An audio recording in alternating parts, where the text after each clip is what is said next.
Today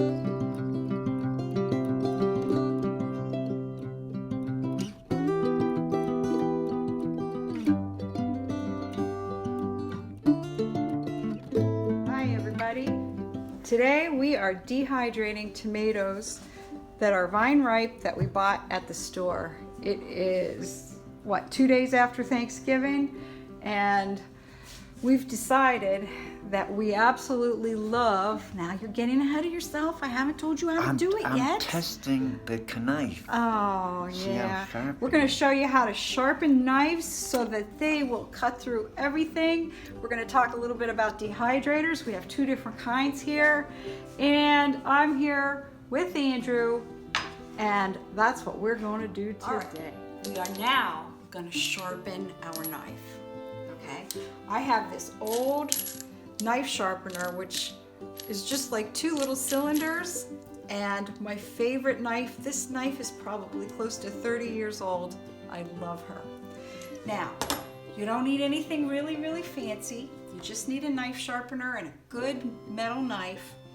You put your knife sharpener down, and you're gonna drag it in one direction, applying a firm pressure. You hear that? Hear it grinding a little bit? Oh, now notice this edge is curved a bit. So we're pretty much straight the whole way along there. But then at the end, we're gonna tip it up because we want the whole cutting surface, woo, to be nice and sharp. Now Andy's gonna show you a trick of how to tell if your knife is sharp enough. All right, Andrew, show us. Look at this. Let's see if the knife is good.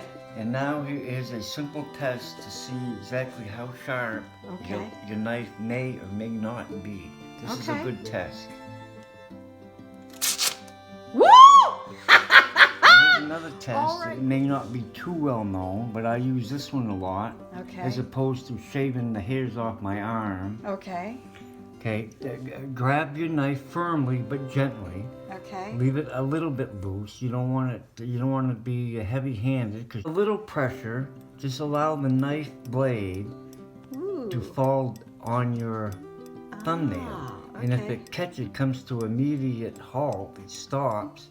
It may shave it a little bit. That's a good indication that your knife blade is well sharpened. And if it doesn't do that, it just bounces off and slides down towards you and grazes your skin, then it's pretty much dull. Okay, we're good. Thanks for this info. All right, now it's time to get into the tomatoes. Ooh, a praying mantis. Ooh, yeah, we got to pull them. Oh, that's kind of cool. Look, it's a praying mantis. Yeah, we got to pull them off the vine. Well, don't hurt the mantis. All right, we're going to put all the tomatoes in the nice warm vinegar water, and hopefully that will prepare them a little bit. Oh wait, there's another sticker. We'll just let them sit in that water while we're getting ready to slice them up.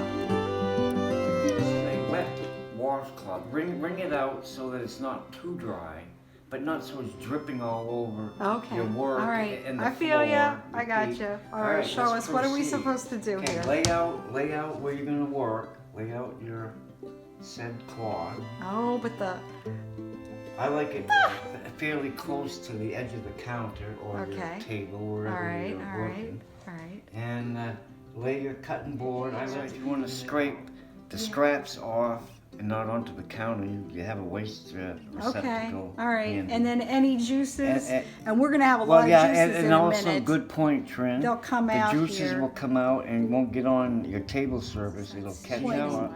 Yeah, I see. Show them how stable the cutting board is now. Yeah, You don't want it to slip and slide. Yeah, that's true. That is true.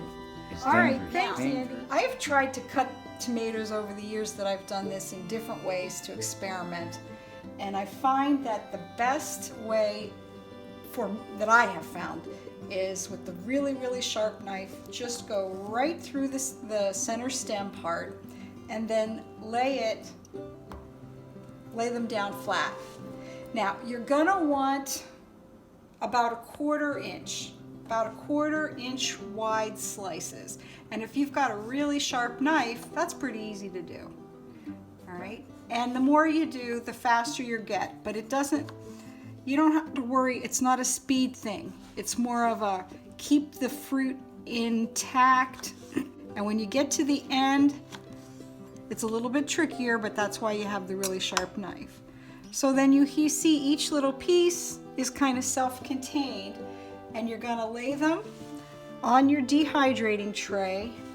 I have found that if I do one smile up and one frown, one smile and one frown, so to speak, I can fit a little bit more on. See, they're not supposed to be touching.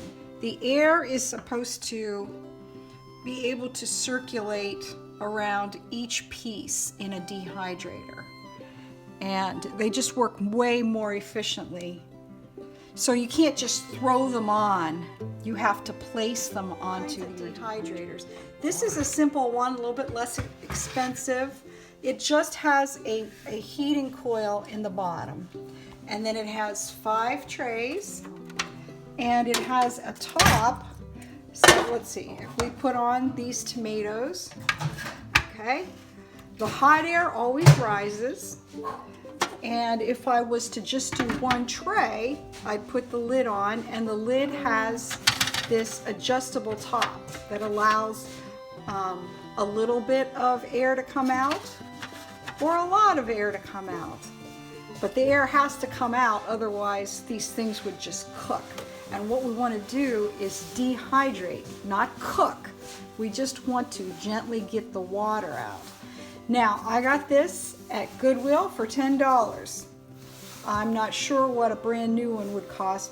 This particular type, maybe 40 to 50. Now, my other one over here, this is a Nesco, and it's quite a few years old. Quite a few years old. Andy, would you lift that top up and under here, there's a fan, okay? And the trays, once again, circulate everything, but these things are much more expensive. Well over $100 unless you can find a used one. Okay, it's an hour later, and take a look. Look at all we got done out of those tomatoes. And I think you can see in the sink, we still have, what, 5 more left, but this is all we could get. So here's the first dehydrator. We have a total of 10 trays. This one's the heat without the fan. And so that one's ready to rock and roll. Then this one, oh, it's not on? Okay, thank you. Yeah. Good. All right. Then I had to use the bottom because I ran out of room. Andy and I filled up all 5 trays. And look at this. Oh, these are going to be so great. So great. Hi. Well, it's the next day, and we've gone on the white dehydrator for about 12 hours at 135 degrees Fahrenheit. And I got up through the night and moved these because the trays on the very top were drying faster than the trays on the bottom. So I moved things all around, and so we've got most of the tomatoes on these trays are done. Some are done a little bit too much, and then the ones on the very bottom, they need a bit more time. So let me show you what I mean. Let's start with this one. Listen. Okay, that is really hard, crispy. It's fine. It's just not going to be as chewy at first.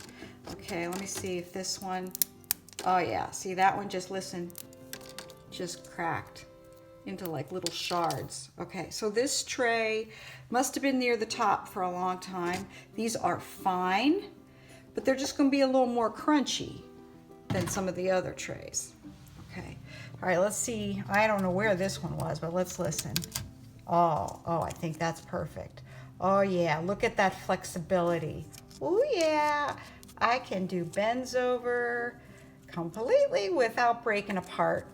All right, but look how thin I am. And these just, your saliva just rehydrates these. Now that one's a little bit crisper, but for the most part, these are still perfect to go in the jar. They don't need anything more. There's just a little more flexibility on that tray. Okay, let's see this tray. Oh yeah, same deal.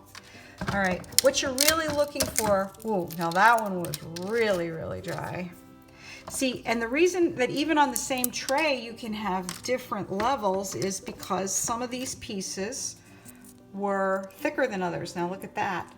We just touched one that shattered, and now this one's, you know, bendable to this extent. Okay, so we're down now to the very bottom of the dehydrator. And even though this was on the whole time, you see the air could only get to one side. All right, it wasn't on a drying rack, and these are just still, you can see the glistening, they're still moist. Okay, now we're over at the other dehydrator, the passive one that simply used a warm heating coil with no fan. It took twice as long. It took a full 24 hours for these to reach a point where they were finished. There's just one last thing I wanted to show you. When you know, normally they pick up very easy like I'm doing right here, but occasionally this will happen.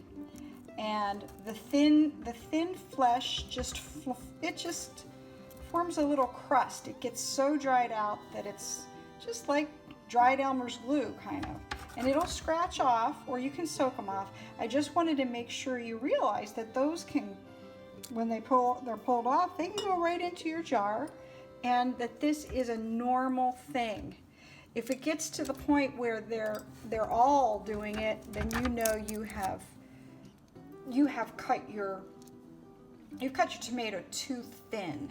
That's what happens when you cut too thin with these tomatoes. They just stick to the bottom. Ideally, they should come off just like that.